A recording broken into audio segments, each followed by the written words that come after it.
কানাডার ফিলিস্তিন রাষ্ট্রকে শর্ত সাপেক্ষ স্বীকৃতি, ফ্রান্স ও যুক্তরাজ্যের পদাঙ্ক অনুসরণ।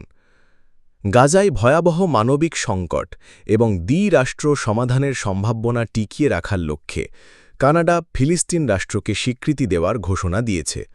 প্রধানমন্ত্রী মার্ক কার্নি জানিয়েছেন, 2025 সালের সেপ্টেম্বরে জাতিসংঘের 80তম সাধারণ অধিবেশনে এই স্বীকৃতি দেওয়া হবে, তবে তা নির্দিষ্ট কিছু শর্ত সাপেক্ষ। এই সিদ্ধান্ত ফ্রান্স ও যুক্তরাজ্যের অনুরূপ ঘোষণার পর এসেছে, যা ইসরায়েল ফিলিস্তিন সংঘাতের বিষয়ে পশ্চিমা কূটনৈতিক কৌশলে এক উল্লেখযোগ্য পরিবর্তনের ইঙ্গিত দেয়। কানাডার প্রধানমন্ত্রী মার্ক কার্নি ঘোষণা করেছেন যে ফিলিস্তিন রাষ্ট্রকে স্বীকৃতি দেওয়ার জন্য ফিলিস্তিনি কর্তৃপক্ষকে 2026 সালে সাধারণ নির্বাচন আয়োজন করতে হবে, যেখানে হামাসের কোনো ভূমিকা থাকবে না, এবং ফিলিস্তিন রাষ্ট্রকে নিরস্ত্রীকরণ করতে হবে। কানাডা বারবার জোর দিয়েছে যে হামাসকে অবিলম্বে সমস্ত জিম্মি মুক্তি দিতে হবে এবং নিরস্ত্র হতে হবে। গাজার ভবিষ্যৎ শাসনে তাদের কোনো ভূমিকা থাকবে না। কার্নি উল্লেখ করেছেন যে এই পদক্ষেপের উদ্দেশ্য হল দ্বিরাষ্ট্র সমাধানকে বাঁচিয়ে রাখা এবং জমির বাস্তবতা, মৃত্যু, বসতি স্থাপন এবং উচ্ছেদ এমন পর্যায়ে পৌঁছাতে না দেওয়া যাতে এটি অসম্ভব হয়ে পড়ে। কানাডা দীর্ঘকাল ধরে ইসরায়েলের অস্তিত্বের পাশাপাশি একটি কার্যকর ফিলিস্তিন রাষ্ট্রের ধারণাকে সমর্থন করে আসছে।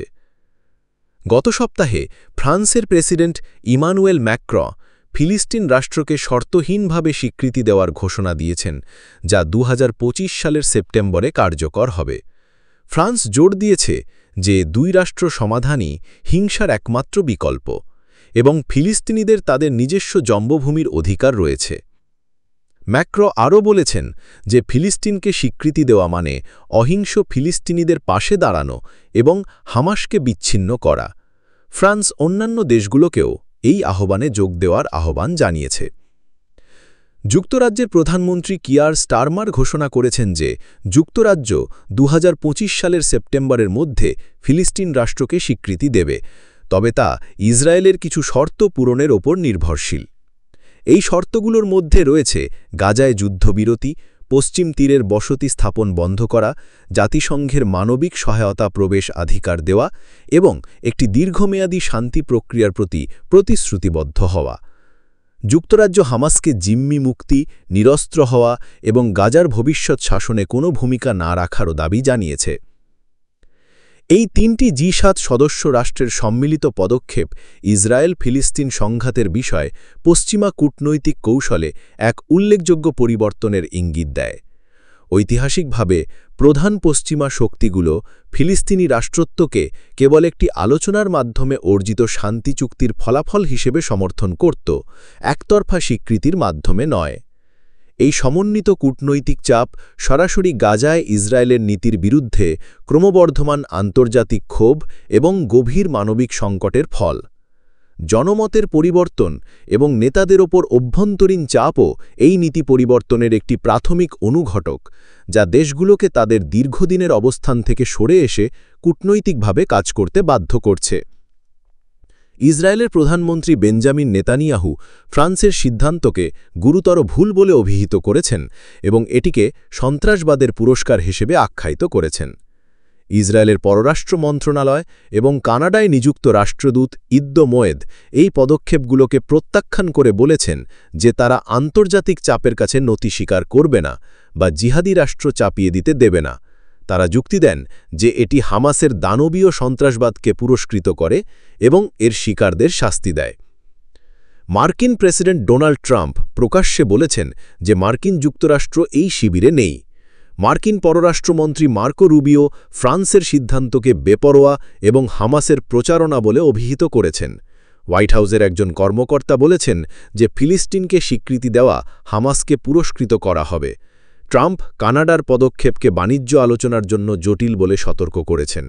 ইসরায়েল এবং মার্কিন যুক্তরাষ্ট্রের তীব্র ধারাবাহিক বিরোধিতা তাদের ফিলিস্তিনি রাষ্ট্রত্বের স্বীকৃতির প্রয়োজনীয়তার বিষয়ে ক্রমবর্ধমান আন্তর্জাতিক ঐক্যমত্যের বিরুদ্ধে ক্রমশ বিচ্ছিন্ন করে তুলছে। ফিলিস্তিনি কর্তৃপক্ষ PA কানাডার সিদ্ধান্তকে ঐতিহাসিক এবং অঞ্চলে শান্তি, স্থিতিশীলতা ও নিরাপত্তা বাড়াবে বলে স্বাগত জানিয়েছে। যুক্তরাজ্যের ঘোষণাকেও স্বাগত জানিয়েছে, এটিকে একটি ঐতিহাসিক অবিচারের সংশোধন হিসেবে দেখছে। জাতিসংঘের মহাসচিব আন্তোনিও গুতেরেস জোর দিয়েছেন যে ফিলিস্তিনিদের রাষ্ট্রত্ব একটি অধিকার, পুরস্কার নয়। তিনি আন্তর্জাতিক সম্প্রদায়কে দ্বিরাষ্ট্র সমাধানকে বাস্তবে পরিণত করার জন্য জরুরি, সুনির্দিষ্ট, অপরিবর্তনীয় পদক্ষেপ নিতে আহ্বান জানিয়েছেন। তিনি 7ই অক্টোবরের হামাসের হামলাকে নিন্দা করেছেন, তবে গাজায় অভূতপূর্ব ধ্বংসযজ্ঞ এবং বিপর্যয়ের ধারা তুলে ধরেছেন। এই স্বীকৃতিগুলি মূলত প্রতীকী, কিন্তু তাদের লক্ষ্য হল দ্বিরাষ্ট্র সমাধানকে বাঁচিয়ে রাখা, যা আমাদের চোখের সামনে অদৃশ্য হয়ে যাচ্ছে। এটি ইসরায়েলের ওপর সংঘাত শেষ করতে এবং শান্তি প্রক্রিয়ায় জড়িত হতে কূটনৈতিক চাপ বাড়ায়। এই সিদ্ধান্তগুলি একটি বৃহত্তর বার্ষিক পরিবর্তনের অংশ, যা মধ্যপ্রাচ্যে পশ্চিমা শক্তিগুলির কূটনৈতিক প্রাসঙ্গিকতা পুনরায় প্রতিষ্ঠা করার চেষ্টা হিসেবেও দেখা হচ্ছে। এই স্বীকৃতিগুলির পেছনের জরুরি অবস্থা একটি অনুভূত শেষ সুযোগ প্রচেষ্টা থেকে উদ্ভূত। দ্বিরাষ্ট্র সমাধানকে বাঁচিয়ে রাখা, জমির বাস্তবতা, বসতি স্থাপন, সংযোজন বা গাজায় ধ্বংসযজ্ঞ এটিকে সম্পূর্ণরূপে অসম্ভব করে তোলার আগে।